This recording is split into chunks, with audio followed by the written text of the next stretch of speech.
Salut les amis, j'espère que vous allez bien. Dans cette vidéo, nous allons voir comment intégrer l'authentification dans notre projet RH-Force. Alors, pour ceux qui ne connaissent pas le projet, il s'agit d'une série de vidéos dans lesquelles ensemble nous allons construire ou bien développer une application de gestion de ressources humaines. Alors, je pense qu'il y a déjà eu 2 vidéos dans cette chaîne par rapport à cette série-là. Donc, pour ceux qui n'ont pas regardé les premières vidéos, je vais les mettre quelque part au niveau de l'écran là, et puis vous aurez la possibilité d'aller les regarder, puis revenir sur celle-ci pour continuer. Alors, je pense qu'il est très intéressant et utile de les voir avant de regarder cette vidéo-ci. Donc, vous pouvez aller checker et revenir. Alors, ici, il s'agira aujourd'hui de mettre en place l'authentification. Pour nous, nous avons déjà le dashboard qui est là. Dashboard. Oh, je crois que c'est admin dashboard. Dashboard. Yes. Oups. Admin dashboard. Ok, je crois que c'est admin tout juste. Très bien. Donc ici, nous sommes sur la partie administration et nous avons le dashboard. Donc le but, c'est déjà de protéger ça avec un système d'authentification. Alors, pour commencer, nous allons euh, déjà créer notre base de données. Donc, on va la faire avec Workbench. Donc, je vais ouvrir Workbench. Pour ceux qui seraient intéressés, j'ai une vidéo qui parle de Workbench, comment l'installer, comment l'utiliser. Donc, vous pouvez également la regarder, elle est disponible sur la chaîne. Donc, ici, ce que je vais faire, c'est que je vais aller dans File, je vais créer un nouveau modèle. Et là, le modèle, je vais l'appeler, je vais dire ici, par exemple, RH Force DB. Je vais mettre 2 ici, DB. RH Force 2 DB.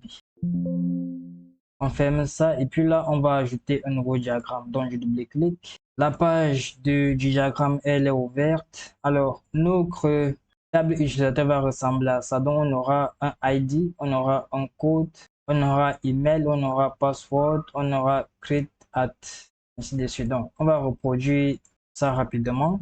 Donc, je vais venir là, je vais ajouter une nouvelle table et je vais dire que ma table s'appelle users. OK? Ici, je vais ajouter un nouveau champ qui sera auto-increment. Donc ici, je vais retirer ça pour juste laisser ID. Ensuite, on a vu qu'on avait code, par exemple, je viens le code, c'est un varchar de 8. Un varchar de 8. Oups, je vais mettre 8 ici, qui est non nul et est unique. Très bien. Donc la prochaine chose que je vais faire, c'est d'ajouter l'email. L'email, c'est un varchar de 255. 255, ok. Non nul également et c'est un champ qui est unique. On va ajouter password. Là, je vais mettre password. Ici, par exemple, je vais mettre 255. On pourrait mettre 60 ou 100. Bon, on fait mettre 255 là. Sinon, mettons 100. Et je vais mettre 100 à ce niveau. Très bien. Donc là, il n'y a pas de restriction, sauf que ce champ-ci doit être non nul. Ensuite, on va ajouter, par exemple, ici, UUID. On va le mettre à, disons, 100, qui est non nul et est unique. Ensuite, on va ajouter de nouveaux champs. Par exemple, je vais mettre create at. Là, c'est la date de création, en fait, de l'utilisateur. Je vais mettre un datetime. Datetime. Alors, je peux laisser les autres options et je vais ajouter hop, dated at. Là, c'est pour lui donner par exemple la date de modification. Donc, je vais mettre un datetime également. Datetime, ok. Ensuite, je pourrais par exemple dire is active. Là, c'est pour signaler par exemple si l'utilisateur est actif ou pas. Donc, ici, je vais mettre un tiny int qui aura une valeur qui sera comprise entre 0 ou 1. Ok, une fois qu'on a fait ça, on peut laisser également en nul, il n'y a pas de souci. Donc, je vais fermer ça.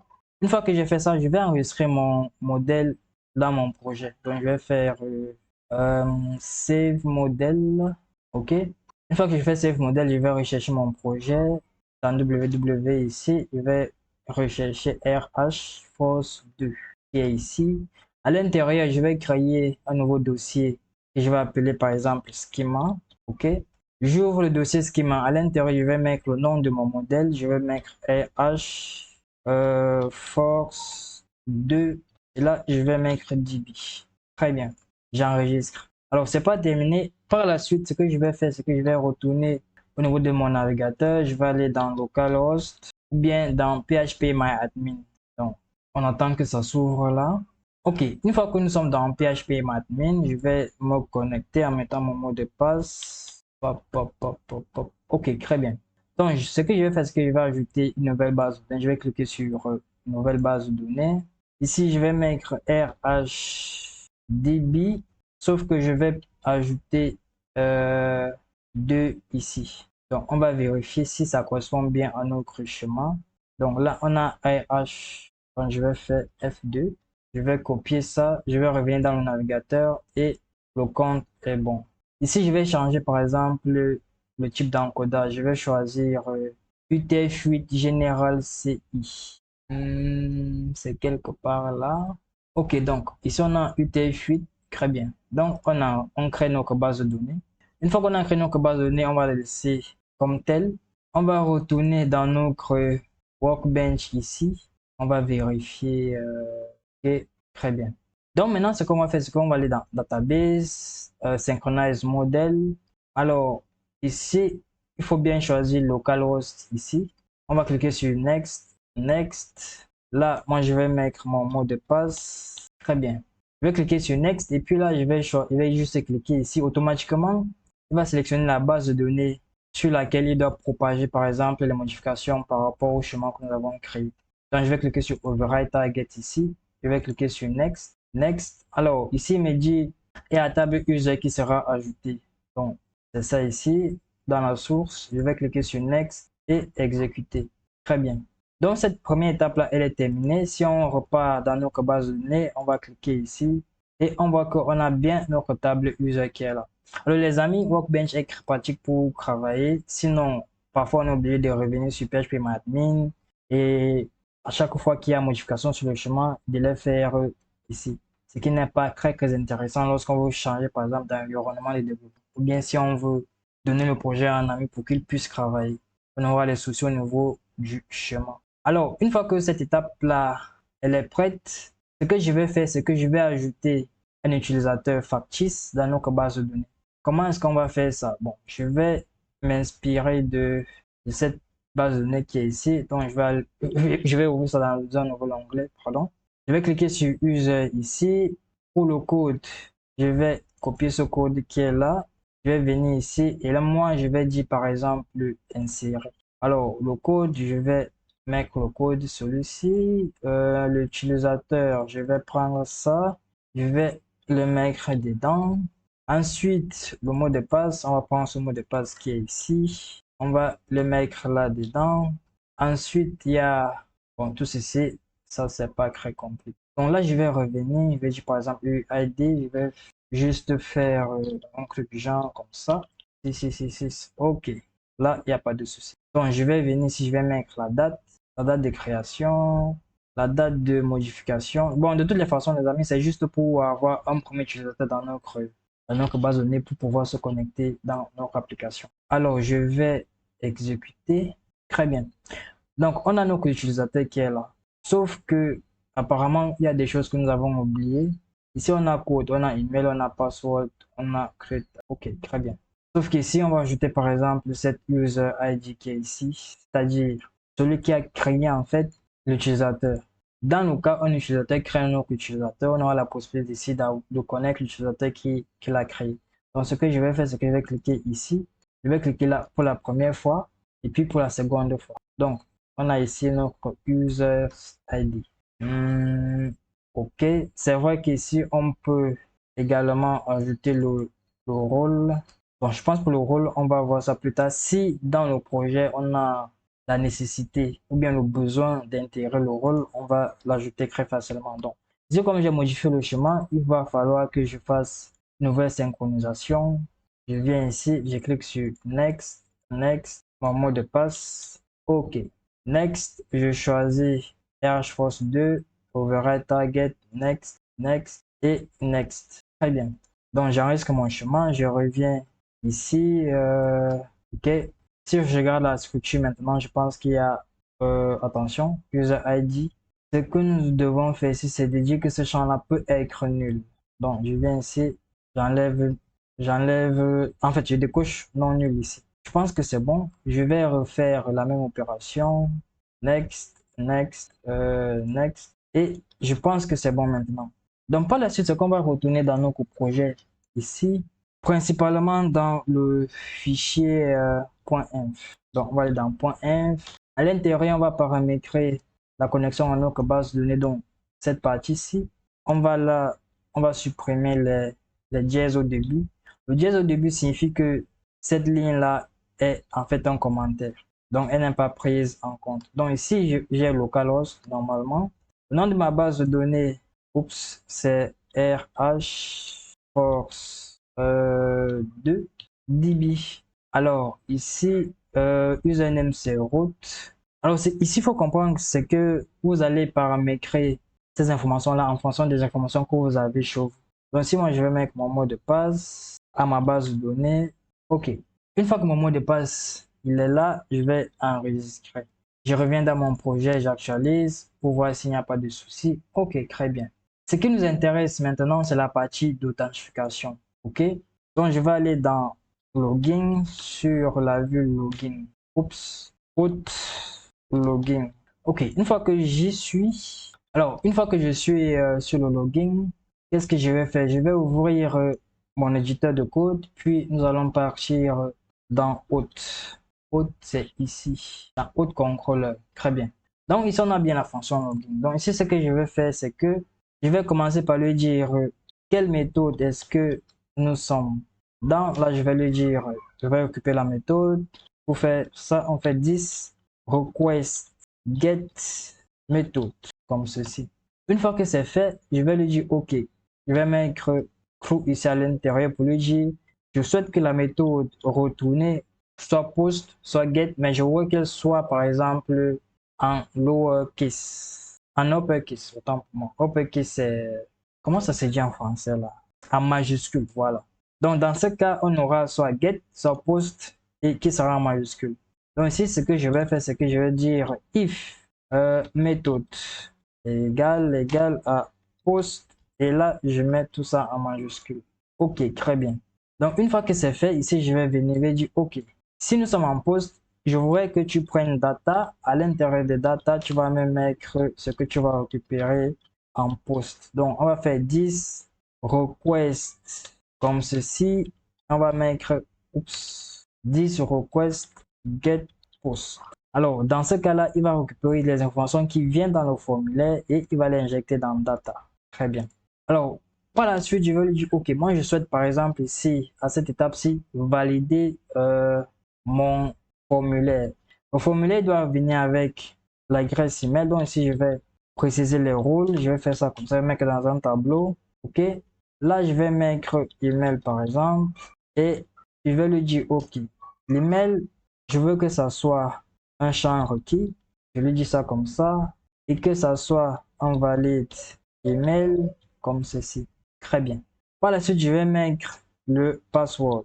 Le password également, c'est un champ qui est requis. Donc, je vais lui dire require. Et là, je vais mettre min-length.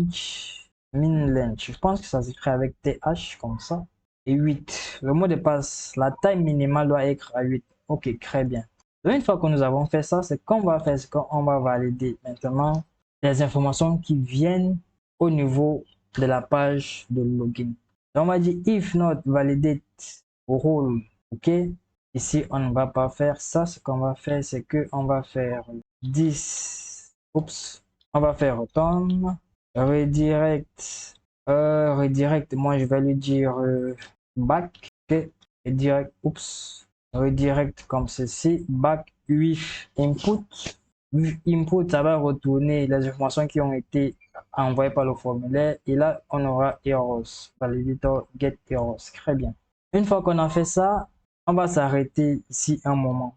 Parce que par la suite, on va devoir utiliser le modèle qui est associé à la table users que nous avons créée dans notre base de données. Alors, Pour créer la table, nous allons utiliser, pour créer par exemple, je voulais dire notre modèle, nous allons utiliser l'invite de commande.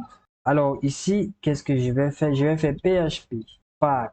Pack, c'est en fait le petit programme qui est associé à Coordinateur qui va nous permettre de pouvoir lui envoyer des commandes dans la console. Donc, une fois qu'on a fait PHP Spark, on va faire make, ok, modèle comme ceci. Donc, modèle, on va l'appeler user model, ok, et puis je vais taper entrée. Très bien, automatiquement, il va me créer un modèle qui va appeler user model. Et pour trouver ce modèle-là, on va aller le chercher dans le dossier modèle. Donc, si je viens ici dans modèle, je clique sur user model. Pardon, il est bien là. Donc, les modifications que nous allons faire ici, c'est qu'on a bien la table user, on a l'ID, ok, ça c'est bon. Retourne un type très important. Ici, c'est erreur. Ça voudrait dire que si je récupère les données dans la base de données, ces données-là vont revenir. Chaque élément va être sous forme de tableau. Or, ici, moi, je souhaite que ce soit un objet. Donc, je vais mettre object ici. Object. Très bien. Oups. Objet. Ok, je pense que c'est object. Comme ça en anglais. Donc, ici, on a allowed field. En fait, ce sont les champs qui sont autorisés à la modification. Donc, on aura user. Je ne sais pas si d'ailleurs on a ajouté username. Non, on va devoir l'ajouter. Donc, ici, on a l'ID, on a code, on a email, on a password, on a create at, on a update at. Ok, donc là, on n'a pas de souci pour le moment. Donc, ce qu'on va faire, c'est qu'on va récupérer les champs qui sont ici. Moi, je vais par exemple prendre. Je vais par exemple dire ici code. Ensuite, il y a par exemple email, il y a password, il y a users ID, il y a UID, ok. Quel est le champ qui peut être modifiable? Is active, ne pas oublier. On a is active, très bien. Donc en plus de is active, on peut avoir quoi? On a ID, on a code, on a email, on a password, on a UID, on a is active, user, ok. Les autres champs qui sont create at, update at, on peut les oublier, c'est pas obligatoire de les mettre ici. Sauf que ici, pour les dates, on va les dire où il y a la partie use timestamp. On va mettre crow. De cette manière, lorsqu'il va trouver par exemple dans notre table, s'il trouve à la création created at, automatiquement, lui, il va ajouter une valeur à ce champ-là. OK? S'il trouve update at, il va automatiquement insérer une valeur à ce champ-là. Donc, pour le moment, on a notre table user model. Et les autres informations qui sont ici ou paramètres, on va devoir les modifier plus tard. Mais pour le moment, ce n'est pas nécessaire. Donc, je vais retourner dans Haute, Contrôle. Donc, ici, puisque la validation s'est faite avec succès, on va maintenant aller chercher l'utilisateur dans la base de données en fonction de l'email qui a été envoyé. Donc, ce qu'on va faire, c'est qu'on va d'abord instancier notre modèle. On va faire user model égale new app comme ceci. Modèle. Sinon, on va juste faire user model. Très bien. Et en haut là, il va ajouter. C'est ça ici. Donc, on a app model, user model. Très bien. Une fois que c'est fait, je vais mettre ma virgule ici. Je vais lui dire OK. Je voudrais que tu me cherches l'user dans la base de données à partir de l'email qui a été envoyé. Donc, on va faire user model where. OK. Where email. Where email est égal à l'email qui vient au niveau de la base de données. Donc, ici, on va faire data. Et comme le tableau de data, c'est, enfin, comme data, c'est un tableau, on va faire email. Et puis, on va lui dire first. First, on voudrait dire qu'il va récupérer la première occurrence s'il trouve. De toutes les façons, dans notre base de données, il ne doit pas avoir deux entrées qui ont la même adresse email. OK? Alors, qu'est-ce qui se passe par la suite? If not, par exemple, c'est-à-dire que si l'utilisateur, si n'a rien ramené comme utilisateur, on va faire if not user, return redirect comme ceci. On va mettre éventuellement back et on va également lui dire with input. Très bien. Et on va terminer par le dire wish parce qu'on souhaite renvoyer un message, par exemple, d'erreur. On va dire errors. Là, on peut mettre ça dans un tableau. On dira, bon, je pense que erreur c'est suffisant. Et ici, on va le dire, qu'est-ce qu'on va dire comme message? On va dire email ou mot de passe incorrect. Très bien. Donc ici, on va mettre notre point virgule. Oups. Maintenant, la deuxième des choses, c'est que si maintenant l'utilisateur existe, on doit forcément maintenant vérifier est-ce que cet utilisateur-là est actif. Donc, ce que je vais faire, c'est que je vais faire if, if user is active est égal à 0, mais il faut faire attention parce que ce champ-là peut-être parfois il peut être égal à nul. Donc, on va faire int comme ceci. OK. If int user, ça c'est ce qu'on appelle le cast. C'est-à-dire qu'on va transformer cette valeur qui est ici en fonction du type que nous avons mis ici à l'intérieur. OK. Donc, si c'est égal à 0, ça veut dire que l'utilisateur n'est pas actif. On va dire compte inactif. Alors, si le compte est actif, ça veut dire que nous sommes passés. Maintenant, on va vérifier le mot de passe. Donc, on va dire password, verify. Donc, on va faire juste password. On va utiliser une fonction PHP, password verify, qui prend en ancré le password qui est renvoyé par l'utilisateur et qui va le tester avec le password qui est dans la base de données, c'est-à-dire le password qui est haché. Ensuite, il va ramener un booléen comme résultat. Alors, si ce booléen-là est false, on va dire email ou mot de passe incorrect. Très bien. Donc, si ce n'est pas le cas, on va juste faire, on va écrire les informations dans la session. Donc, ici, on va faire session comme ceci. Set, on aura user. Maintenant, quelles sont les informations que nous souhaitons, par exemple, laisser en session? Je pense que c'est l'ID, l'ID de l'utilisateur. Donc, on aura user ID. En plus de l'ID d'utilisateur, on aura par exemple l'email. On va donc mettre l'email de l'utilisateur ici. Email, oups, user email. Quelle information qui est pertinente par la suite? Je sais pas si on peut par exemple, on va faire user, non, UUID. Et là, on aura user UUID. Donc, on va regarder dans notre table s'il y a des informations qui paraissent pertinentes pour pouvoir les laisser au niveau de la session. On pourra également avoir le code. Bon, on va mettre le code. Si c'est pas utile dans la prochaine vidéo ou bien en cas de besoin, nous allons retirer tout ça. Donc, ici, on a user code. Très bien. Donc, on actualise. Puis on va rediriger l'utilisateur sur le panel d'administration. Donc, ici, on va retirer ça. Et là, on va mettre admin. Très bien. On va mettre le point virgule ici. Super.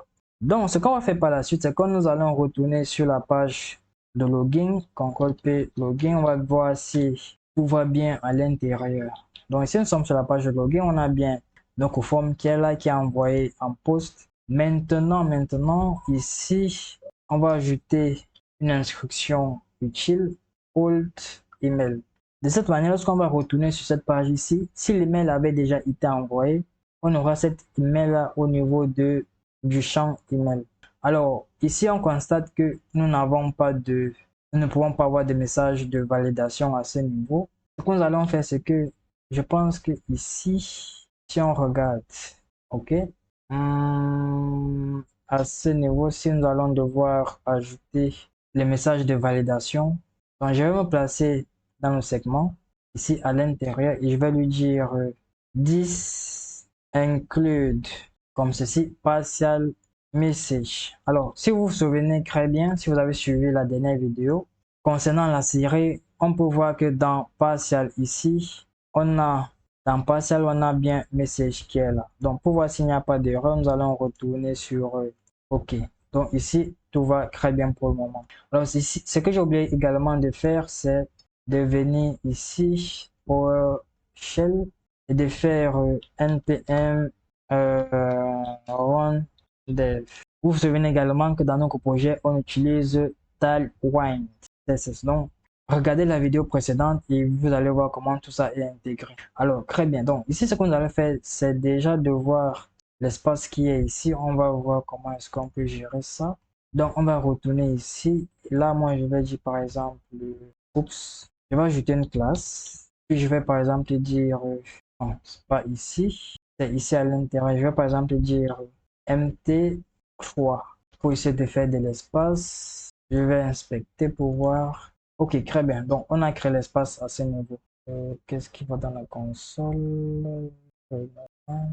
Ok, très bien. Donc, ici, à ce niveau, ce que nous allons faire, c'est de nous connecter. Alors, pour la connexion, notre utilisateur s'appelle à l'adresse email dev.crintech.com et son mot de passe, c'est password. Donc, si je mets password 2 et que j'essaie de me connecter, on retourne sur cette page ici, sauf que nous n'avons pas les messages de validation qui ont été envoyés. Qu'est-ce qu'il faut faire? Est-ce qu'il faut faire sortir ça ici?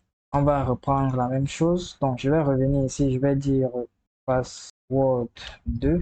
Alors, très bien. Donc, ici, on a bien notre message de validation. Ok, donc ici, on a notre message de validation. Alors, on doit avoir un petit problème au niveau du query, mais on ne va pas s'occuper de ça pour le moment. Donc, ici, il nous dit le compte est actif. Donc, si je mets par exemple le password, donc là, le compte est inactif. Je vais retourner dans la base de données. Je vais aller dans parcourir. L'utilisateur qui est ici, là, je vais mettre 1. OK. Maintenant, je vois que si j'essaie de me connecter, je vais mettre par exemple password. Sinon, si je mets password 2, là, il me dit email ou mot de passe incorrect. Donc là, je vais mettre password. Et très bien. Là, je suis redirigé sur la page d'administration du dashboard. Alors, maintenant, ce qu'on va faire, c'est qu'on va gérer ici la déconnexion. Pour la déconnexion, je vais retourner sur je fais CTRL P, je vais aller dans haute rapidement, haute contrôle ici. À l'intérieur, je vais ajouter une fonction que je vais appeler logout, fonction public, fonction logout. OK?